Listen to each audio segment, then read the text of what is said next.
program. I would like to welcome everyone here today for our public information meeting.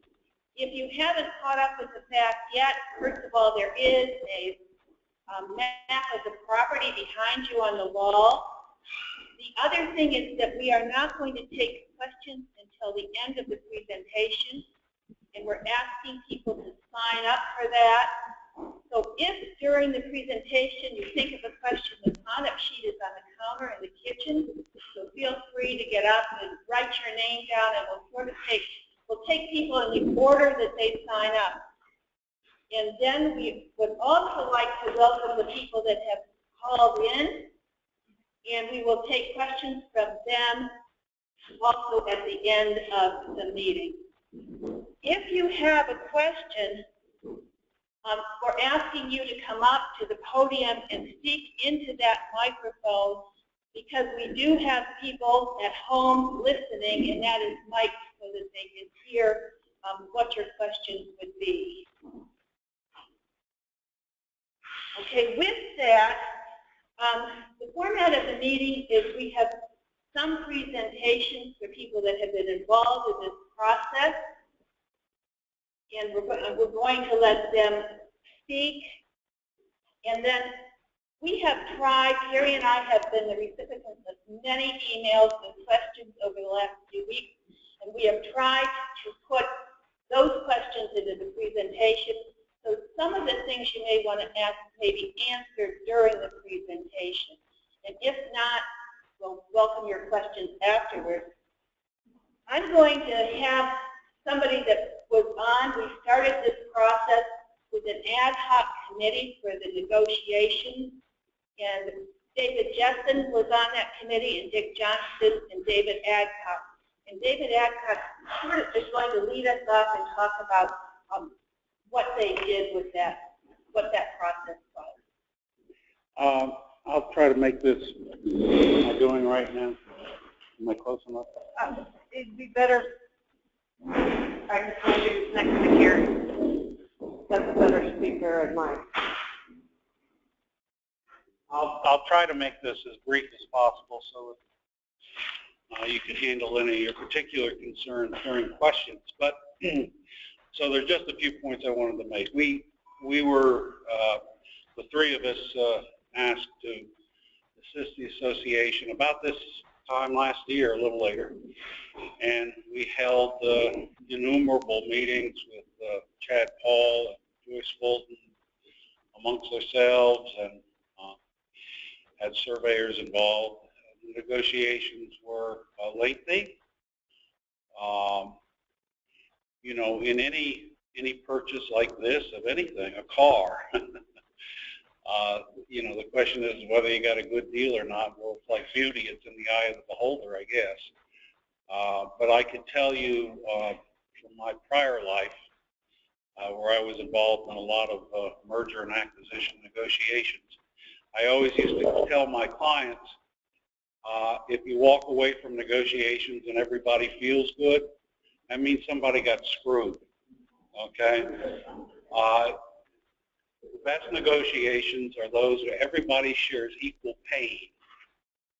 When that happens, you know that the deal was thoroughly negotiated and you've done the best you can. And that's the way I view these negotiations. They were protracted, complex. You ought to know that it was complex. The Mitchell estate has an 800-pound gorilla in the room living with them every day called the Internal Revenue Service, who has a keen interest in every aspect of that estate.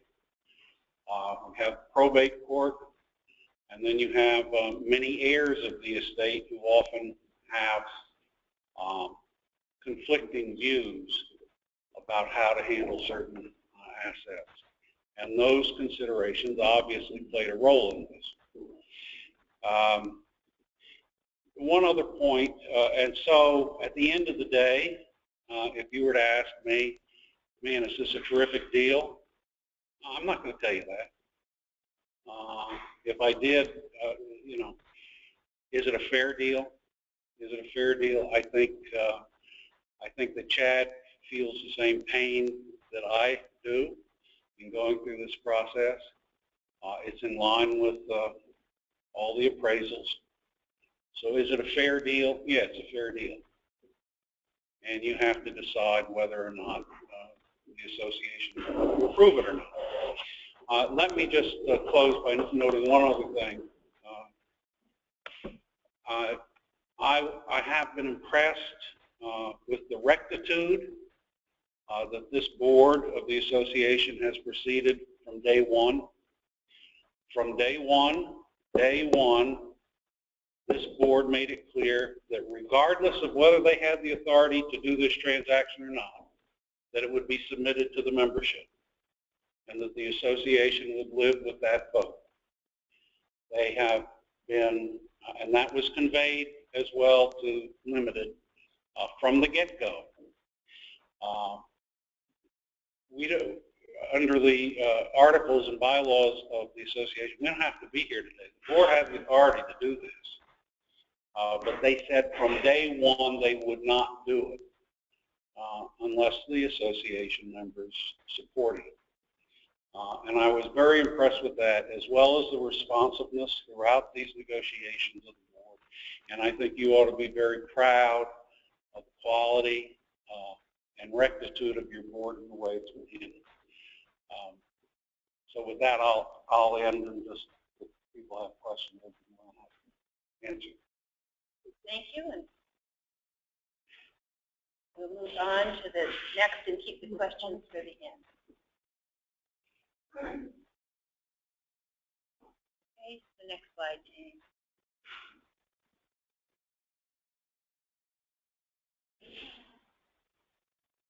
No, go back one. Okay. Talk about that. Just looking at what some of the things that we had in mind when we started this process, we thought about getting a partnership with the village or Old Baldy Foundation.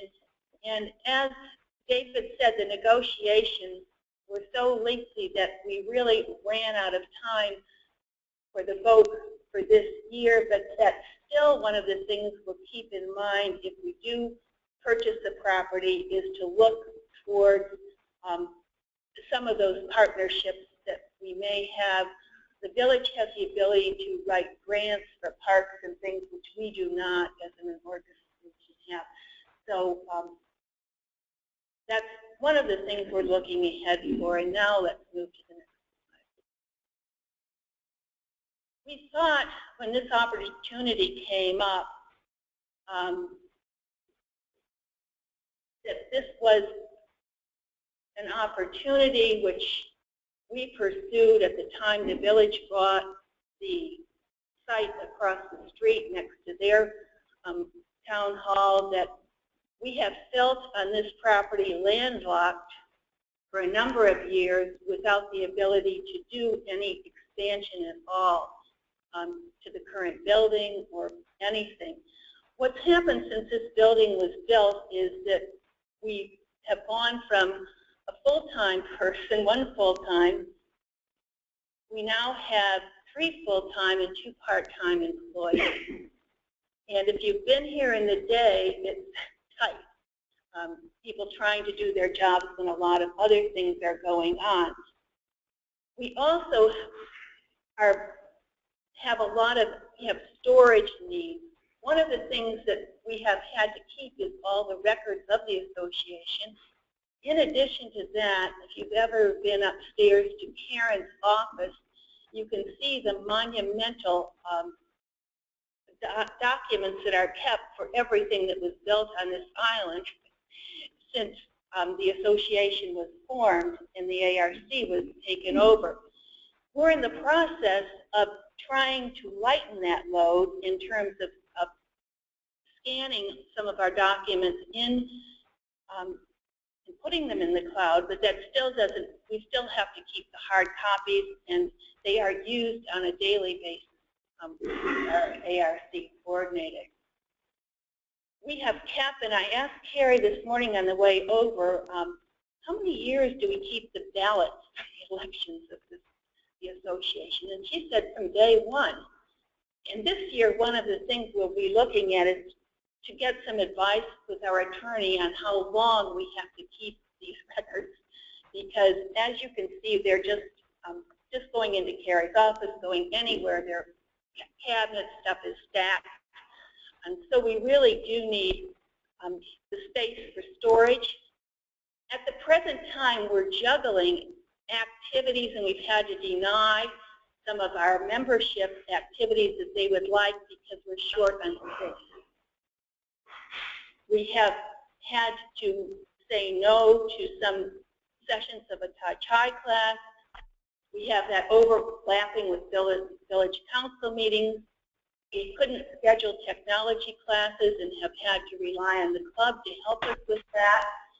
And so, not short term, but long term, we need to be thinking about another conference room, maybe a small classroom, that type of thing. We're not talking about building a bigger meeting area. We're talking about things that would be used daily by the membership of the association. Okay, next slide. Another thing that we have mentioned in the past, that we are under a 25% impervious coverage rule, which is a state mandated rule, and so we cannot expand at all on our existing buildings. We are maxed out on that. If we had contiguous land, we could then expand this building to get the needed space.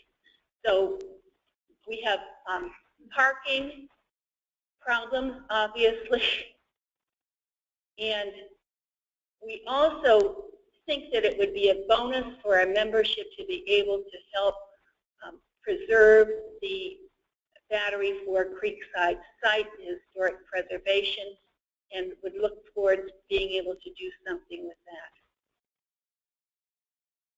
At this time, I'd like for Dick Johnston, who has worked very, very hard over the years towards the preservation of the Battery for Creekside site, to give you a little bit of the history and background of that. Thank you, Judith. Just microphone. There's one or the other. Talk into it. Just talk into it. Yeah. Okay. Thank you, guys. I have been like a lot of things here. A few of us overhand things and all senses of the word over. But this is one back when I was in the leadership role of association. And the building hadn't been here very long. And the story in this region, Chris Fonville, actually the property owner, I don't know if still is not, but he became aware after the building was going up what was being done. And actually, he got a little concerned, and he started an education effort for anybody that would listen. And so we did listen. And this is a blow-up of map or engineering drawings that were done in 1866 after the war. Or actually, this one, or the other one, this was sometime later because it reflects on the. But here is Battery 4. The black, this is the building we're in, and this is the chapel of the village hall, the left, just the order all of us. The road that was put in subsequent to that is shown here. Those of you that are aware, this is the Battery 4 site, all of this.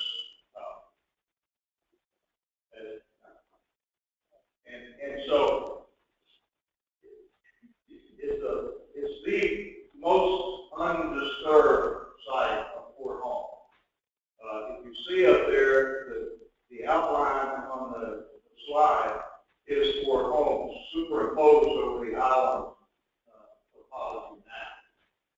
Fort Holmes is larger than Fort Fisher. It is very significant historically. It's all part of the mission of the defense system for the city of Wilmington and the fort. That is the reason that the war left as long as it did in the early 1865. So the Fort Wilmington stayed open. The Fort Wilmington stayed open later than any of the other forts in the old Confederacy because Wilmington was open and because of this defense system. And we can go into that in detail. But I've got these things that I'll put these on the back wall. Anybody wants to ask some more questions? Here we go. This is the map I said that was done in 1865. It has engineering drawings of cutaways of all parts of the old Fort Home. And this is that report. The rest of these are pretty well carved up. This is all lost to the road. This is not now out in the middle. This is the largest swimming place. That's out in the middle of the river. This is kind of carved up, but some of it is still there. Incidentally, you saw one of the earlier slide, the historical markers. I see some comments that you all see the emails that get passed around. Some people like to kind of pull governments of us with emails, and sometimes it's a rumor. And it basically said, found the association, what the association care, and why you involved in all this. We put together a three-party group some 6 or 7 years ago, and it was the association and the village and Old Walden Foundation. And did some good things. Those 13 historical markers were put in as a result of that committee. Chris has been a very big part of that. We had 2 historians, the one that I mentioned, Chris Longo, and also a long-term associate, owner Jack Reed, who was a historian about allocating hospital. He pulled together these documents and had the ball blown up when we did. This is the last one of these. I'll show you. It's the blown up version of the engineering drawings of Fort Home. And that's right out here. Over closer to the road, you might think that it's a booth when you walk past it on the walkway. That is the magazine. It was the largest magazine in to my knowledge. Chris Longo said once we ever get control of this and put a brief on appropriate archaeological activity there, you would all be surprised if there's not still remaining important. You go up to some of the other sites, one picture where it's explaining all that. But this is one that's just been done in place. There's 2 of these that I can clearly show you where the guns were. What's left even after the road.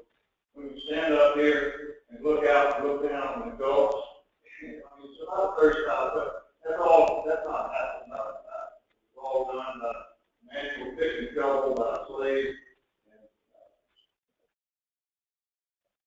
over later. Done over a period of about a little over a year. Last one I'll tell you, of course, we're going to get into something. Sometimes my problem is I don't kind of get passionate about it, but I got a commission a painting that Ann Carey Hager did. It was 6 or 7 years ago. But there is no picture. It was in case of Fort Fisher. We don't have any photographic, but we took the different angles from the engineering drawings and kind of created what the best we can tell Fort Holmes look like. This is Battery 4 of Fort Holmes, with the 4 gunning placements, the magazine, and how it fits with the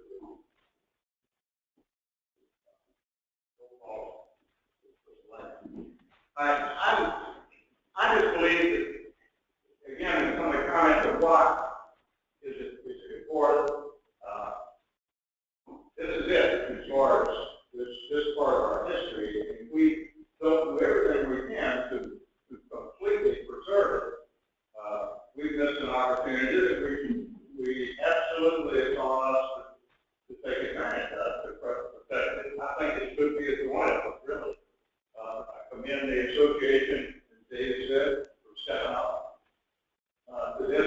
couldn't put it together in the time frame that we had. Hopefully, going forward, the village will still see this to participate. For the last 5 years, it's been used as a park, a historical park. We put together a group. Each of 3 groups committed and donated $15,000 each. The village has been providing maintenance. With that money, paid for the developments. Prior to that, we had done the extension over the other side of the road, which was on common areas of the association already owned. And so now it's a more complete effort. And anything that could allow this to be disrupted or disturbed in future years, I think, is a real thing. The only thing that I'm not completely with, and I told Judy this with the current plan and board, is my strong feeling is that if this goes through, that the board, the current board and the association should be prepared to put a protecting covenant on this, a forever covenant that says no more, and I just put a figure, no more than 80% of that property could be disturbed at all. Whether it's this extending this building or not. Personally, I think could be done what they want to do with language. But no more than 80%. If it becomes a 50% kind of thing, and to me, it's just would be the same as putting an office building or bed and breakfast in there. It would be the same disruptive nature of disturbing the park of the historical. So, sorry if I'm taking too long. Thank you, Dick. And Dick will have his show and tell after the presentation if anybody is further interested in taking a look at those. We're next, our executive director, Carrie Moffitt, is going to talk about the financial process that we went through for this. So as the ad hoc committee started their work, the original number that first came out of the first discussions that they had was $750,000. The appraisal that we had commissioned with a professional commercial appraiser who has done work for years here on Bald Head, the original appraisal that he came back with using comps on the island was $723,000. It was discovered a little bit later that there is a it's sort of a donut. There's a hole in the middle of it that would be considered wetland, and so that process, we went through that process and found that about 10% of the parcels was unbuildable. That's right there in the center. When you go out today, if you look on the left-hand side, there are some pink tags that are still there that you can see where that circular piece is.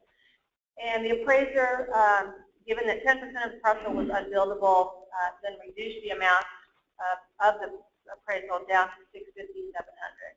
So that we went back to limited, and Chad was agreeable. We talked about it, and that was the appraisal, and that was the final agreed upon price for the purchase.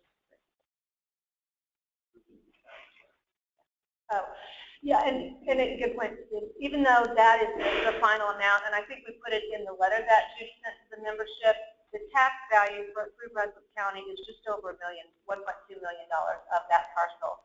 The size of it is 1.3 acres, so it's and you can see it's on the survey that's in the back as well. So it's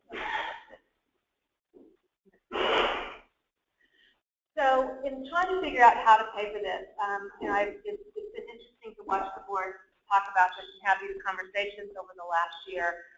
And I will tell you, just in observing that, they have discussed it 80 ways to Sunday, from trying to figure out whether it's a short-term financing, it's a long-term financing, it's something we wanted to propose for. No problem. It'll be here when you need it. For 3 years, or was it for 15 years? And they talked about it numerous times. We ultimately ended up going to 3 different banks to try to find some sort of proposal. We gave them all the documentation that we needed, and if you'll bear with me, we thought it would be helpful for you to see the due diligence that the board has done over the last year and looking at all of the proposals that came back from these banks, as well as what was ultimately offered by Bald Head Limited.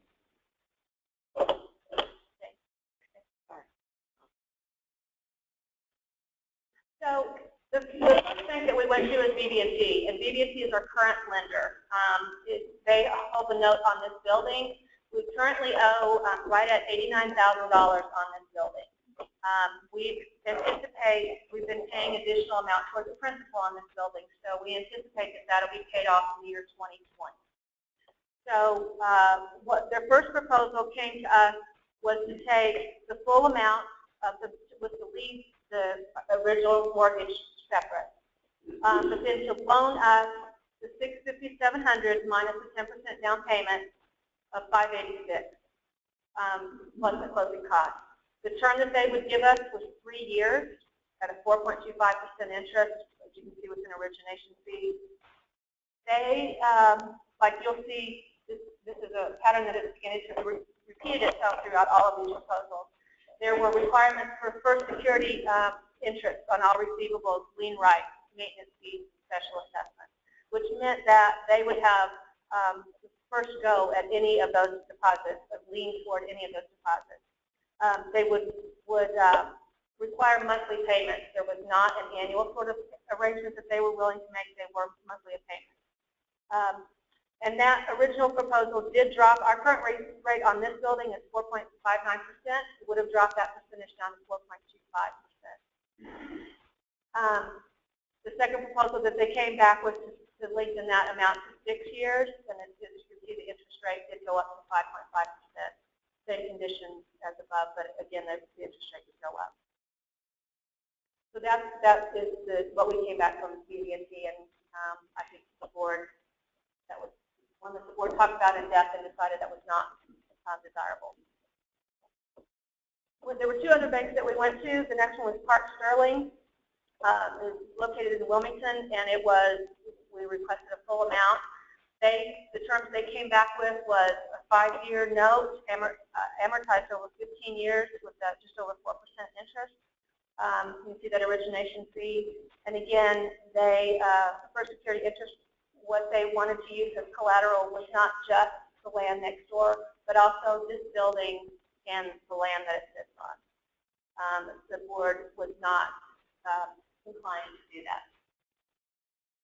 So next bank was North State, and I have to say they were they worked the numbers. We got back 6 different proposals from them, varying different.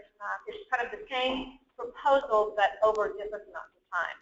So what they proposed is that we would either take the note on the land, which is the $650,700, add in the $90,000 for this building, wrap everything in one note. Is one proposal, and the next was to take 2 separate loans.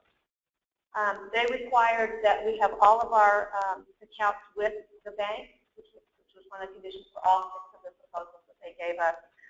Again, first security rights, and they actually asked for security rights on all assessments and all deposits. So every dollar that the association came in, they had first rights to. They wanted written approval of any hiring and firing of staff. They wanted written approval for any increase or decrease in assessment, so that essentially they would be, the board would have to get permission for any of those things that they wanted to do. So you can see there some of the numbers for that full amount was $750 over 3 years at a 4% rate. The other thing I should mention too is if we moved the current mortgage to any of these other banks, we would have to pay a prepayment penalty on our mortgage of 1%. So, and as we go through these, you'll see there's this sort of pattern repeats itself. That first one was to encompass all of it in one note. This splits the 2 of them out, so there are 2 separate loans. One is the Association Center for $90,000, and the other is that $660, which is the full amount for the lot next door. And you can see it stretches the association loan out for 6 years, which didn't seem reasonable when we're going to be paying it off in 4 years anyway. And then 3 years for the lot next door. They as well wanted a $20,000 monthly payment. So, and this lengthens those numbers out to 10 years. Go to the next slide. And we'll have this slide available, PowerPoint available on the website later today for you guys to look through and look in more detail And again, it's the same requirement. They would allow us to do a monthly payment on the association center that would not impact the cash flow, but it was lengthening the lot next door to 10 years would add an additional $7,000 monthly payment. And the last proposal that they gave us was taking the two different proposals and linking it out to 15 years.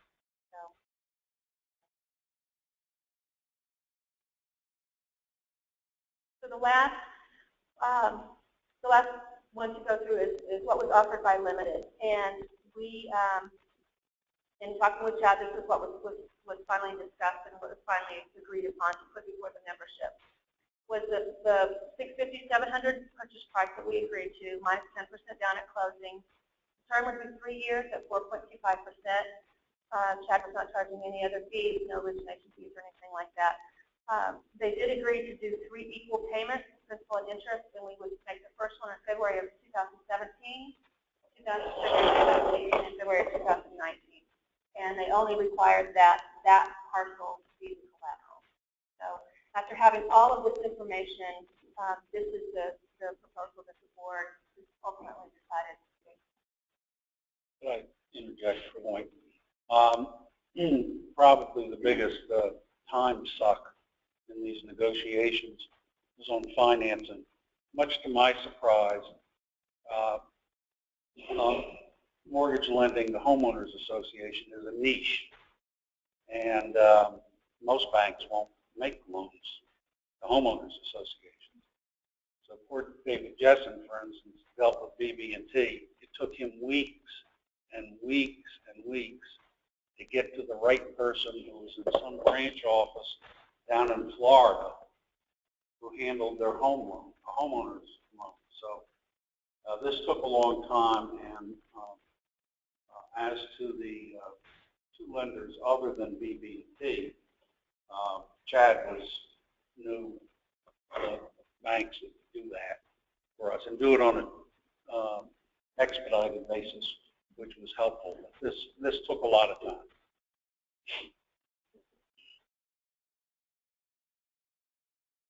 With that 750,700 figure, we took the number of properties that we had and tried to come up with a proposed cost per property, because it is always about the numbers. So in taking the 880 homes that we currently have and the 500 and some unapproved properties or lots, the numbers come down to a 3-year assessment of $225 a year for a total of $675 for a home, $75 per year for a total of $225 per lot. One of the questions that I have gotten from a couple of homeowners is, if you have a merged lot, do you pay for several lots? And the answer is no. When you have a merged lot, you in fact have one lot, so you pay one assessment. The board has, at its last meeting, did approve a payment plan. So if members could choose what they'd like to do, they can pay it in one payment, or they can make quarterly payments so that their assessments would be due April, June, September, and November.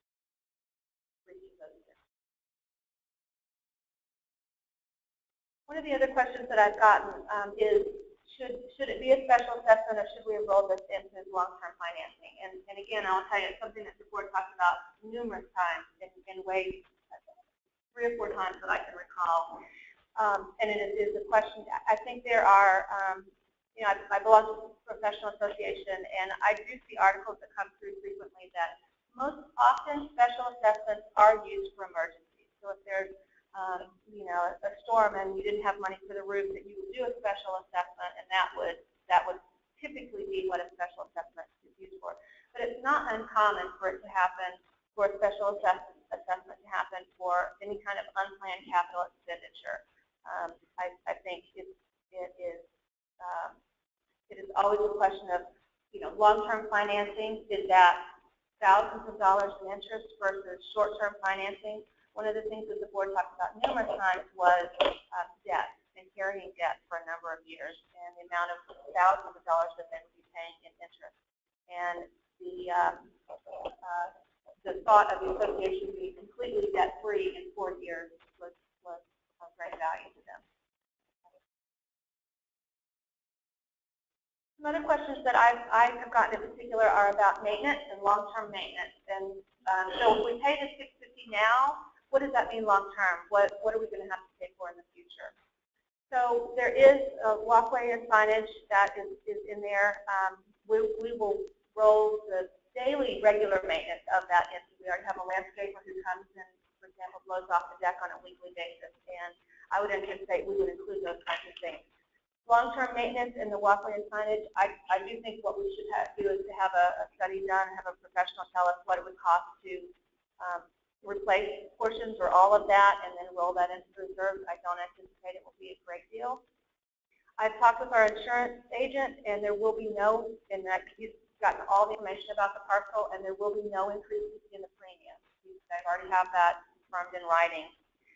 Regarding the taxes, the property right now is not obviously designated as common area.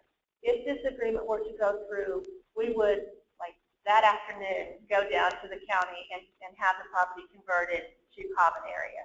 Now, we pay $100 per acre. Any common area is assessed at $100 per acre. So for the tax year 2016, Limited has agreed to cover the taxes for 2016. Typically, in an agreement, if we were to close in February, Limited would have paid the first month, and we would have to pay the other 11. Chad has agreed to cover the taxes for next year, or for this year. But for 2017, then the county would recognize that it is common area, and they would bill us at $100 per acre. And since it's 1.3 acres, it would be about $130 for the tax. Okay, so what's next for us? Everybody should have gotten the proxies contained in the annual review that was mailed to you. If you vote by proxy, be sure that it comes to the association no later than Thursday the 28th, because the board will be voting the proxies that have been assigned to them Friday the 29th. If you're voting on if you decide to wait and vote at the annual meeting, you cannot use the proxy form that was mailed to you, but you must use a ballot that we will have here at the association. The form changes. So whether or not we go ahead with the purchase will be determined by the majority of those attending the annual meeting or voting by proxy.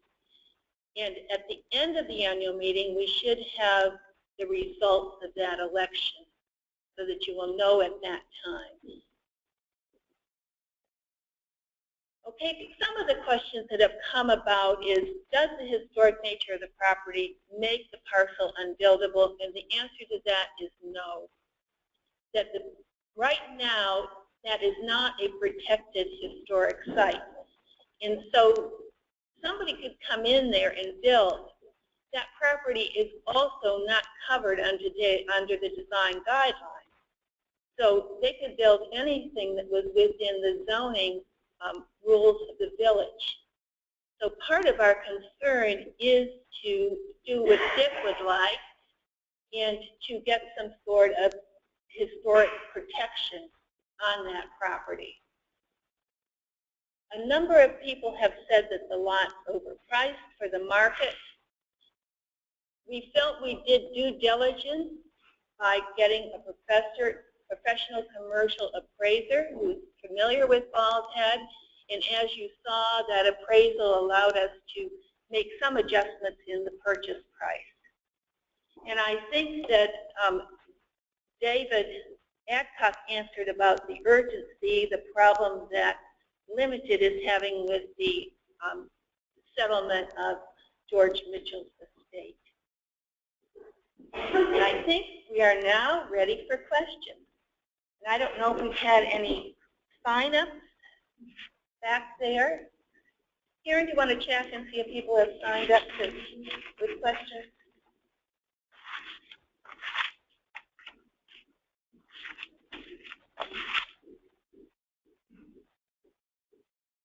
Very much. Okay, and if you remember to step up to the mic so people watching from home or listening on the phone can hear you. Joe Ridgway? Yes, I don't care. I had a question. Okay. Okay. Thank you. Bob Porter? Follow the same trend as no. Well, then I would now ask, because we do have some time, whether anybody that didn't sign up now has a question. Brad? Question or a statement? Whatever. Madam Chair, people worry about the development piece and the whole development piece of what you have here. You're not going to be able to expand this building and go easily better. But right now, this facility, from an impervious surface standpoint, you can't expand this facility of the range or the piece that carries in the administration next door. What this property will do, you can utilize the impervious surface coverage associated with that property in your expansion here. So you can expand this building or carry building and go south. And you can expand the parking along the road up against the property. So it's not like you're buying a property that you can't build on. You're not going to be able to build and go east anyway, which you're going to get is impervious surface coverage. And so you were going to build there to apply to this site. The other thing about the POA allocation for the taxes on the property are about $12,000 a year. As Terry said, we'll be free to do. We'll pay the taxes for 2016.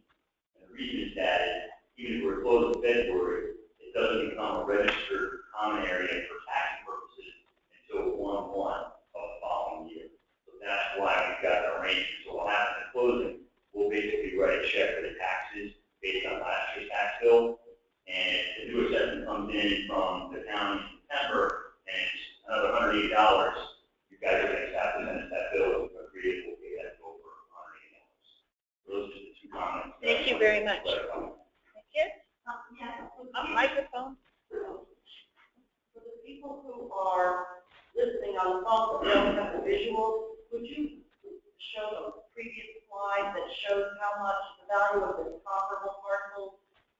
Yeah, and just read that out loud so they can hear it because they can't see it. Always say that. Yeah, some of the comparable parcels were that there was a $330,000 for 6.6 acres across the street, $589,000 for 0.51 acres property that is nearby on the creek. Okay, is there anybody on the phone that has a question?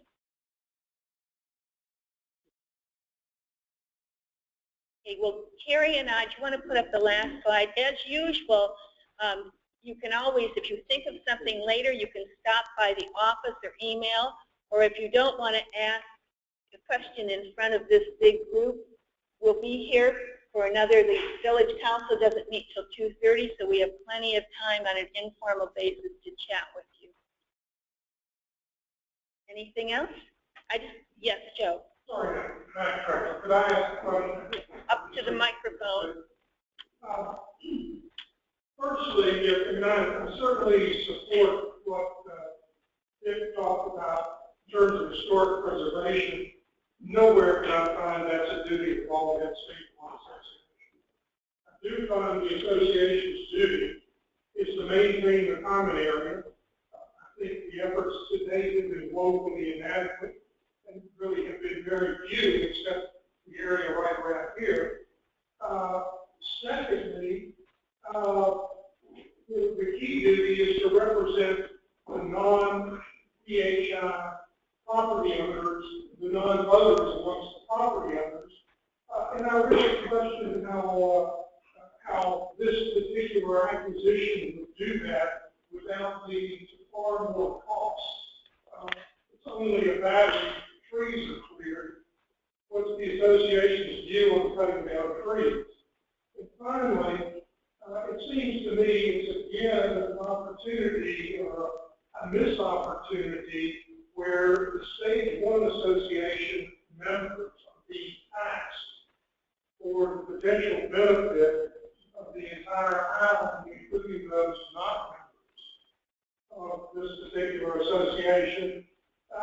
And, aren't we going to sort out this thing and get to one homeowners association and then as one group decide whether we want to be into preservation and refurbishment? Thank you. Anybody else? This is about your last chance. Anybody? Tricia?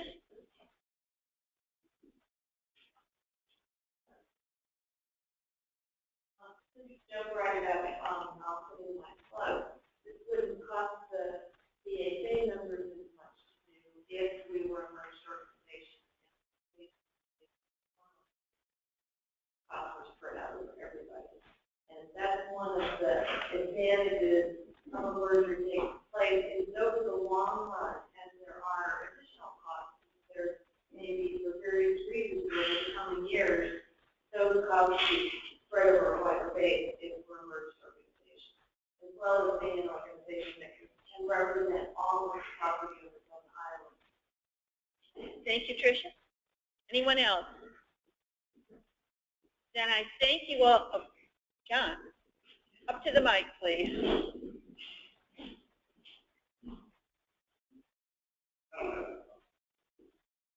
A couple of questions, but comments also. I tried to take a look at this in depth, and of course, the due diligence has been well done, and I think each and every one of you has participated in that. But I think a couple of things, and I guess the question and comment that goes through this, I certainly see advantages to preservation, historical significance, the advantages to impervious zones that allow flexibility with the existing buildings here. Share the sentiment of Rick Johnson and others about encroachment on that property should be very minimal, if any, and only 80%, 90% of that could be untouched and preserved for historical purposes. I do see a missing link, and I do feel some responsibility on this island, all of us, I think, too, for historical preservation.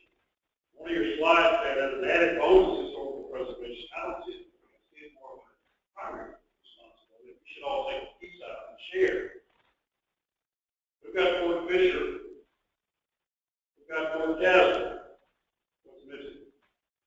Primary link in the center, which is Fort Holmes. There's opportunity there, not just for us, but historical preservation is, and these three belong together. We are a missing link. There's an opportunity. Who bears that responsibility and cost it up? My interest would be village council, village owning part of this, at least for the question. I see special events that happen here all the time. And I do see opportunity now for potential partners along the edge. I see that as something that might well be served by the village. So the question would be, if this acquisition moves forward, could a piece of this be sold off to the village to help with special event parking, and therein would relieve some of the debt burden to purchase this piece of property? I don't know if I yield that to limited. That's been, you mean if the association purchased the property, could they do what you're talking about? Purchase. Look at the map. Yeah. I do a little bit on it myself. John, maybe this wasn't made as clear. Could this piece be sold off for a special event party? I can't speak for the board, but let me just go back to something that maybe was. In theory. Well, no. Let me finish.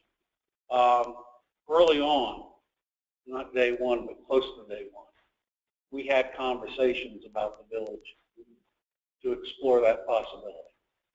Exactly what you're talking about. Not making an offer, but would you be open to this? The prior village council, and I assume the current village council, is very open to it. The problem, okay, to do exactly what you're talking about, and purchasing or however it was arranged. The problem was and is the estate is operating under a time frame, and I'm not going to put Chad on the spot, and I hope no one else would ask him to talk about that. But from what I understand, the estate is working under a time frame that is faster than the village can act. So it's just that simple. I get all that. Yeah. It's my hypothetical. Yeah. Hypothetically, there's no restriction. The association can subdivide that property to do that transaction with the village. You want the village, the only thing, no restriction to deed is the association can't subdivide that property to build permanent residential lots. But when it comes to parking deal with the village, that's fine. As it relates to the state considerations, the thing that limited safety related to that is related to financing. Once Mr. Bishop's estate closes, our ability to enter into the financing agreement is a hit or wall. Right now, I have one shareholder of the state of Mitchell, and we can do the financing with the association today. When Mr. Bishop's estate closes, then it's a totally different transaction, and I won't be able to put that financing in the foundation. I won't be able to do that. It'll sit on limited books as an operating receivable. So I can do things with the financing for 3 years now because Mr. Bishop's estate is still open. That's really the big in terms of the stuff that I talked about. But no restriction in terms of there was a reason to subdivide to create parking along the road, and the village participated in that, no problem. The only restriction, the only subdivision restriction, and it's even vetted by their attorney, is you can't subdivide it to go residential homes. That's the only restriction. No, I don't thank you for the explanation. I'm thinking here hypothetically, and I understand villages movement, government's movement, our government moves as slow as the other. But hypothetically, I think this would be a missed opportunity, especially with creative financing mechanism law. I think this far so low. So 3 years goes by, 2 years goes by, whatever. Council may have opportunity to work with us on special events parking. And I see a huge plus for everyone, not just homeowner association, not just village, not just anybody. This island, special events require additional parking here. We all know the congestion problem. Today, where did you park today? You didn't get here super early. You know where I park. And I hope my car is still there when you get back. So, thank you for answering that question and clarification. My interest is that I think this is a great opportunity. It settles need for impervious zones for expansions or slight movement of these facilities. Service for special event parking and expansions.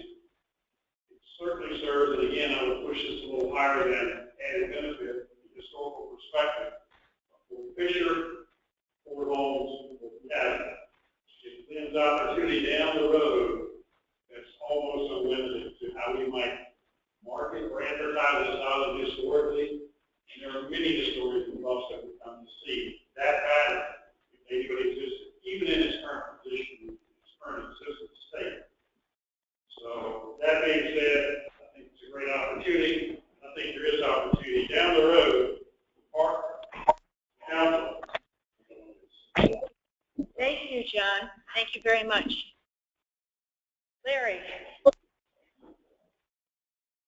See, I thought we were going to early. Having been mayor, the joint efforts looking at walkways and all that rest of it. I guess this is the right thing to do. We need to preserve this property. What I don't understand, maybe you are, well, why isn't there a proposal to say to the council and get them to say, yes, we're going to park. You can work out the details later. Is there somebody this afternoon at 2:30 going to ask the council to park? That's my question. If not, I'm going to do it. Okay. Larry, it has not been our intention. Our intention when we embarked on this, and we got into the middle of it when it became obvious that we would not have time to deal with the village, was to make this, felt that this had to stand on its own when it went for a vote to our membership. Because we could not have the type of guarantee that would have stood up to the test of scrutiny. And so a verbal, yes, we might with the village, I don't think would have helped us. So this deal has, the vote that's coming up at the end of this month has to stand on its own. And I think that's why we have not emphasized our other possibilities.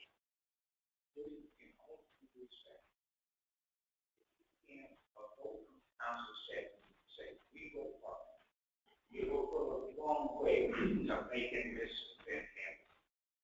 Because there's too many out there that feel that you're the village that does. I think what you've done is great. I would like to see the finance committee involved in it, that they do help and get programs done and get things done. I didn't hear that name. I may be wrong, my assumption, but it sounded like to me he did not incorporate finance committee of the association. I think that's a shame. But right now, I think the important thing is to go to the council and get their commitment that they definitely will partner with you and you can work out the details after you work. Thank you, Larry. Thank you. Anyone else? Yes. Just follow on your point. The other thing that we've investigated is getting dollars, grants, historic preservation grants, and other grants that the developer cannot do, that only you can do as a nonprofit and as an association to get that done. And you can't get that ball rolling on a hypothetical. So just like a potential partnership with the village for part of it, just like there's historic preservation grants out there that we can go help try to get. That all is on the come. You can't make a decision on an unknown. But I think it's important that everybody knows that that's out there. And I think, right after the discussion with the village, the next stop is going to be all the way to various historic preservation and tourism, everybody else to get some grant money to help make that work, whether it be for improvements or to help to go towards the acquisition. Thank you, Chad. Also, we have grants from the county. They've given money for parks all over the county. Time to get some good job. I agree, Larry. We need to get something back. Anybody else? Then I thank you all for coming and for your interest. And again, if you have further questions, Carrie or I will be happy, or David or any of the people that worked on this project will be happy to chat with you. And I think Dick would be happy to share his, if you have interest in that, to share his diagrams with you. If you have more questions with him. So thank you and very much. Next meeting starts at 2:30.